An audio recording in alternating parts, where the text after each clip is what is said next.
안녕하세요. 저희는 2006년에 인천에서 창단한 극단나무입니다. 그 나무에서 연출과 대표를 맡고 있는 이태인이라고 합니다. 네. 저희는 어린이 연극을 표방하고 있고요. 다양한 오브제 그리고 인형들을 사용해서 공연을 진행하는 어린이 연극 공연팀입니다.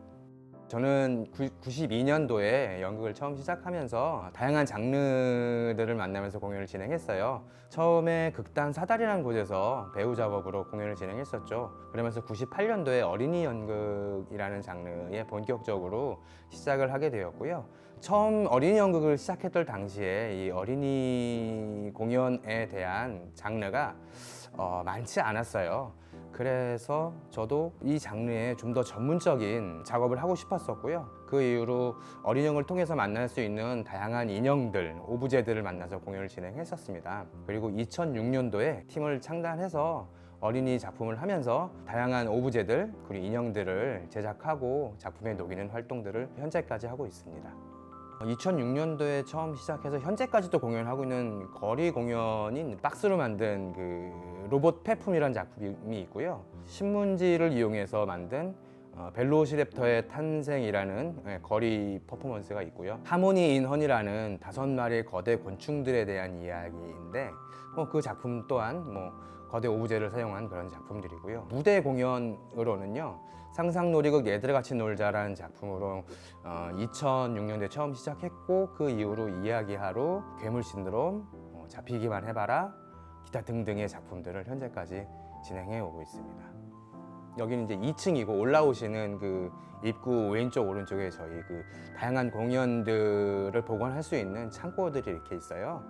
그 창고에는 현재 우리 레파토리 한 10개 정도 되는 작품들이 그 안에 계단을 따라 올라오다 보면은 입구 쪽에 연습실이 있고 현재 지금 이 인터뷰하는 이곳은 다양한 것들을 만들 수 있는 제작실로 사용되고 있고요.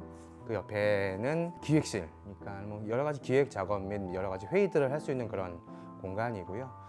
특이하게 이제 옥상 같은 경우는 야외 작업, 커다란 작업들이나 좀 위험한 작업들, 용접이라든지 기타 등등의 작업들을 할 수 있는 그런 공간들이 위에 마련되어 있고요.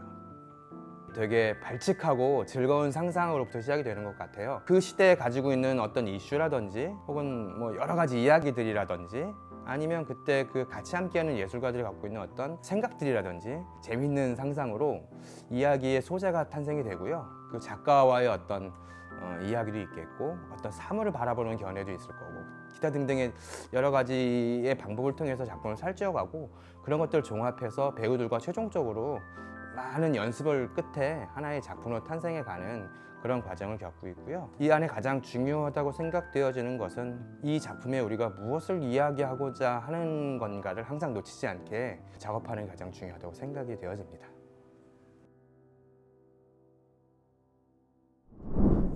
현재 이 환경이라는 화두는 굉장히 중요한 거잖아요. 제가 극단을 처음 만들었을 때도 그 전에도 굉장히 중요했었는데 그 비중이 점점 더 높아지는 것 같아요. 그래서 제가 말하는 이 환경은 좀 더 쉽게 해서 이 지구를 이야기하고 있고요. 좋은 쪽으로 이끌지 않으면은 우리가 예상하는 여러 가지 좋지 않은 결과를 만날 수 있을 테니까 작품 안에 그런 것들을 이야기한다는 건 굉장히 중요하다고 생각을 하거든요. 또 하나는 정신적 환경, 즉 다시 얘기해서 어떤 정서를 이야기하기도 해요. 그런 환경을 만들어내는 가장 중요한 것은 예술이라고 생각하고 있고요. 제가 하는 작업의 중요한 부분이라고 생각을 합니다. 극단 초창기에는 아까 얘기했던 물리적 환경에 대한 화두를 좀 많이 이야기를 하고 싶었어요. 그래서 예전에 멸종이 된 공룡이 다시 태어났다라는 어떤 모티브를 가지고 만들었던 벨로시랩터의 탄생이라는 작품이 있었는데 재밌는 것은 버려지는 어떤 신문지나 폐 휴지들을 가지고서 공연을 만들면 재밌겠다. 그것을 통해서 다시 살아나고 있는 어떤 우리가 말하는 어떤 주인공들을 통해서 관객과 만나는 거죠. 어떤 이미지를 던져주는 거예요. 우리 환경은 어떻다. 지금은 어떻다. 그리고 우리가 가야 할 길이 어떻다라는 거를 그런 이미지를 공유하고 싶었었던 작업이 있었고요. 그 이후로는 그 물리적인 환경보다는 어떤 마음의 정서들이나 어떤 그런 것들을 좀 많이 다루고 있는 것 같아요. 현재는요. 세상의 중심에 어린이가 있다라는 문장을 예전에 일본 가제노코 큐슈의 연출 선생님이셨던 켄상이 그런 말씀을 좀 해주셨어요. 제가 언젠가 나이를 먹고 극단을 만들게 되면은 이런 이야기의 모토를 너가 좀 가져가면 좋지 않을까라는 얘기를 했었고요. 사실 그때 그 제안이 전 굉장히 마음에 들었었어요. 그러면서 그걸 잊지 않고 기억하고 있다가 극단을 만들면서 이 모티브를 시작했죠. 그 얘기는 많은 것을 좀 담고 있는데, 어린이 연극은 어린이여야 한다, 어린이를 위한 공연이어야 한다라는 그런 모티브를 갖고 있고요. 세상에 가장 중요한 것은 우리 어린이들이 가장 중요하지 않나, 뭐 그런 걸 바라보고 있기도 하고요. 그래서 예술은 그 모든 것에 초점을 맞춰서 되어져야 한다, 뭐 그런 이야기를 담고 있습니다. 어린이를 위한 공연을 만들기 위해서는 기존에 있는 것들은 당연히 선행이 되어야 되지만, 저는 또 하나는 뭐냐면은 어린이의 관점에서 바라보는 어떤 시각적인 것들도 있어야 되고, 또 그런 걸 통해서 만들어지는 다양한 상상력이라고 생각이 되어져요. 그 얘기는 다시 얘기해서 기존에 있지 않은 것들을 만드는 것 또한 굉장히 중요하다고 생각하거든요. 이런 것들이 잘 접목이 됐을 때 굉장히 좋은 가치를 가지고 있는 공연 작품을 만들 수 있다고 저는 생각을 하죠. 다시 얘기해서 어린이 극은 따로 존재하고 있지 않고 계속 탐구하고 찾아가는 거라고 저는 생각을 하거든요. 우리는 보통 인형극 하면 어린이들이 만나는 전유물이라고 생각을 하는 경향이 많은 것 같아요. 근데 이거를 좀 거꾸로 생각하면은 어린이를 위한 것 중에 하나가 인형극이 저는 있다고 생각하거든요. 어린이뿐만이 아니라 그 행위를 좋아하는 어느 누군가에도 다가설 수 있는 일종의 언어라고 생각을 하거든요. 그 하나의 언어를 통해 어린이들과 함께 만날 수 있는 행위라고 보여지고요. 인형극이라는 건 범죄는 좀 색다른 스펙트럼을 좀 갖고 있다고 저는 생각을 하고 있습니다. 이 인형극이라는 장르 안에서 인형은 굉장히 좋은 언어이자 무기이기도 해요. 관객들과 쉽게 소통할 수 있는, 서로의 벽을 쉽게 허물 수 있는 장치이기도 하고요. 공연을 통해서 그런 지점을 만났을 때 굉장한 희열감을 느끼곤 해요. 관객분들이 제 공연을 잘 따라오고 계시구나, 뭐 이런 것들에 대한 거죠. 연극 강사를 하던 시절이 있었거든요. 강사를 할 때 우리 어린 친구들 만날 때는 항상 오브제를 통해서 아이들 만나곤 해요. 자기를 표현하는 것들, 다시 얘기해서 이제 그 연기를 말할 때에는 여러 가지 방법들을 쓰곤 하는데 굉장히 효과적이었던 게 인형이었다고 저는 생각을 해요. 다른 어떤 장치보다 쉽게 아이들과 함께 서스럼 없이 자기를 표현해낼 수 있는 그런 물건이기도 했고요. 아이들이 만나서 인형을 통해서 이야기하는 그런 것들이 그때 당시에 저로 하여금 굉장히 가슴 뿌듯하게 만드는 그런 경험이었다고 생각을 합니다.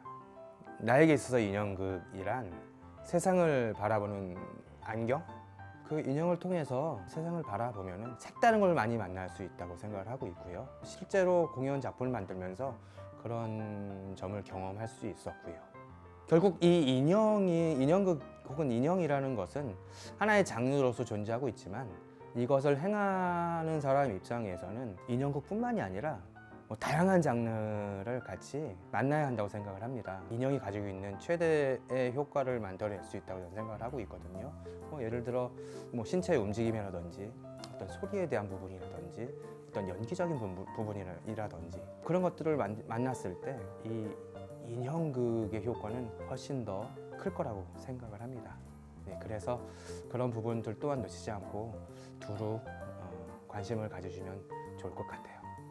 작년이었죠? 2021년도 춘천 인형극제에서 준비해 주셨던 영상 워크숍이 있었어요. 그때 그 워크숍을 받으면서 굉장히 신선하고 재밌는 충격을 받은 사건이 하나 있었거든요. 제가 이 인형이라는 것을 하나의 제가 표현하는 언어라고 보듯이 영상 또한 하나의 언어로서 받아들였을 때 영상 언어와 인형의 언어 혹은 연극의 언어가 만나는 경계선에서 시작이 되는 작품을 만들면 굉장히 재밌겠다라는 상상으로 시작이 됐고요.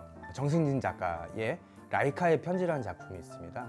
이 라이카라는 개는 아시는 분 아시겠지만 예전 구소련 때 로켓을 만들고 우주로 쏘아보려올 때 실험용 강아지를 썼던 개에 대한 이야기고요.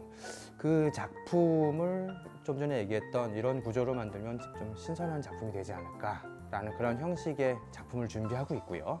올해 운 좋게 창작 지원을 받아서 올 한 10월경에 첫 작품을 예상하고 있고요. 그 작품을 구상하는 것에 있어서 다양한 시도를 좀 하고 있고 재밌는 작품이 되지 않을까 예상은 되고 있습니다. 많은 관심 부탁드릴게요. 2022년이 됐어요. 아직도 우리는 이 코로나 그리고 오미크론에 시달리면서 벌써 2년이 넘는 이 시간을 보내고 있죠. 우리가 하는 이 예술 장르도 엄청난 일이 벌어져 있고, 올해는 이런 것들이 빨리 좀 없어져서 모든 것이 수습이 되고 다시 정상화되는 그런 길로 가면 좋겠다라는 생각을 하고 있습니다. 관객을 만나서 함께 웃었던 기억이 좀 먼 기억이 되는 이 슬픈 서글픈 이 시점에서 올해는 정말 무탈하게 모두 건강하시고 다시 예전으로 돌아가는 그런 한 해가 되면 좋을 것 같아요.